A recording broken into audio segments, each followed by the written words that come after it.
Exacto, los griegos imaginaron un personaje, Sísifo, que después va a ser la figura central de un gran ensayo del escritor Albert Camus sobre el absurdo. ¿Por qué Sísifo y el absurdo? Sísifo era un personaje al que los dioses habían condenado a una tarea repetitiva y permanentemente infructuosa. Tenía que subir una roca gigantesca por una ladera muy empinada. ¿Y el castigo cuál era? Que cuando estaba por llegar, se le resbalaba de las manos esa roca, volvía a la base y tenía que volver a subirla al día siguiente.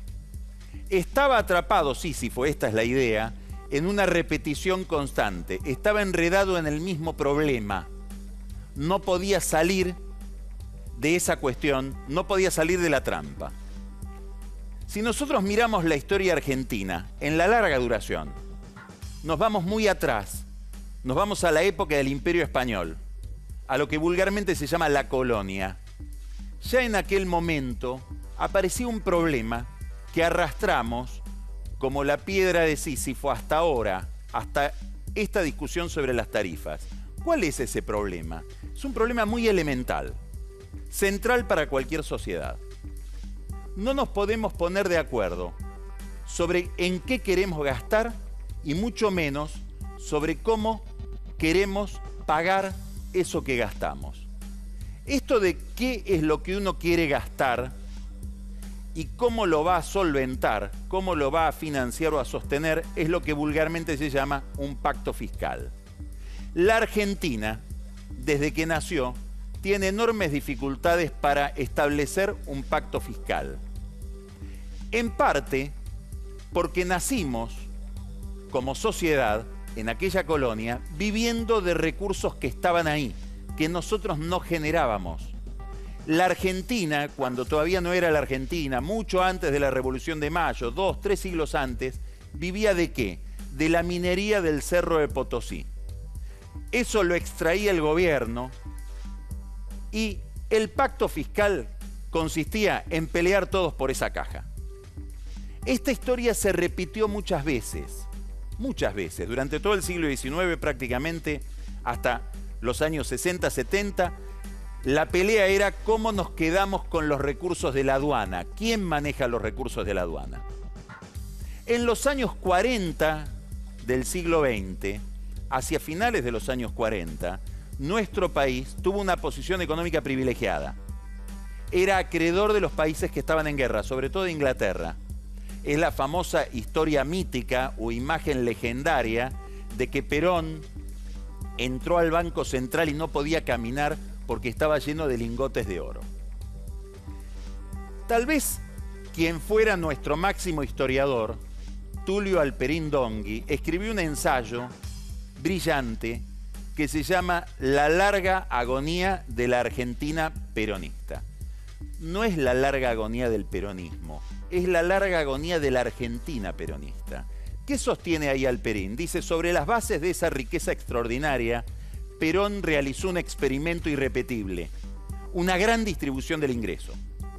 El primero que se dio cuenta de que estábamos gastando más de lo que debíamos, es decir, de que el pacto fiscal se rompía y empezaba a haber dificultades, fue Perón. Sus opositores no lo advirtieron, por eso lo voltearon. Alperín dice, si a Perón se le hubiera dejado gobernar en los años 50, se hubiera visto el fracaso de su política o el agotamiento de su política. Pero la Revolución Libertadora lo sacó del medio, y esta es la tesis de Alperín. Todos los gobiernos posteriores intentaron reproducir la Argentina de Perón sin la riqueza que tenía esa Argentina. Y eso estalló en la hiperinflación que le deja Alfonsín a Menem. Menem establece la convertibilidad. ¿Basada en qué? Basada en que nos comimos las empresas públicas que se privatizaron y basada en que empezamos a endeudarnos indefinidamente. Cuando el mundo ya no nos podía dar más de lo que pedíamos, no podíamos endeudarnos más, la convertibilidad estalló. Que se vayan todos. Vienen los Kirchner y coincide la llegada de los Kirchner con un fenómeno también internacional si se quiere, casual o aleatorio, del que ellos se beneficiaron extraordinariamente. La tonelada de soja, $600. Era como el petróleo, si uno mira a los países árabes. La soja dio la posibilidad de que nos diéramos una fiesta de consumo y de que nos regalen la energía. No sabíamos ni cuánto valía el gas ni cuánto valía la electricidad porque el gobierno lo regalaba. ¿Lo regalaba?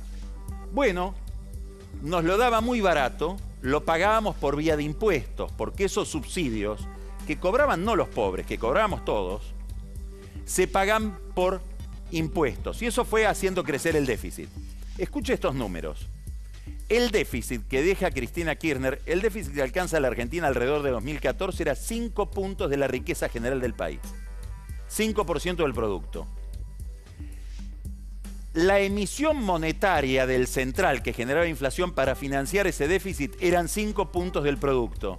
¿Y sabe cuánto eran los subsidios energéticos? 5 puntos del producto. Esta era la dimensión del problema. Bueno, la pregunta es, ¿cómo se sostienen esos subsidios? Ya no se pueden sostener porque no se puede seguir aumentando el déficit. Esta es la discusión que hay hoy en la Argentina. El gobierno propone un ajuste tarifario. El peronismo, que se está preparando para competir con el gobierno en el año que viene, le dice no, segmentalo. Segmentalo de tal manera que los aumentos de tarifa lleguen hasta septiembre del 2019. Pícaros los peronistas. Están diciendo, queremos que haya un tarifazo, el último, un mes antes de las elecciones. El gobierno saca otra carta. Dice, saquemos esta discusión del Congreso, que no se discutan las tarifas, discutamos todo. ¿Discutamos qué? Discutamos los impuestos que se pagan a través de las tarifas de luz y de gas. Pero como pagamos impuestos a través de la factura de la... Sí, esta es una característica central de un país que no se pregunta en qué va a gastar y cómo se va a pagar lo que se gasta. No sabemos qué pagamos. No sabemos cuáles son los impuestos. Hay sociedades como la norteamericana donde casi la única discusión política son los impuestos. Nosotros desde la colonia no abrimos esa discusión. Y ahora entramos a un nuevo problema. ¿Por qué? Porque si no hay que bajar los subsidios, el déficit se va a mantener igual y no va a ser tan fácil financiarlo. Y los que nos prestan plata para financiar ese déficit nos van a decir una tasa de interés más cara. Estamos atrapados en el viejo problema que arrastramos desde la colonia. No pudimos establecer un pacto fiscal. Creíamos que lo habíamos establecido en diciembre del año pasado con la reforma tributaria. Y ahora el gobierno abre de nuevo la discusión con los gobernadores para hablar de impuestos que ni sabíamos que estábamos pagando. Contribuciones que fijan los intendentes que ni sabemos que están en la boleta. El mito de Sísifo.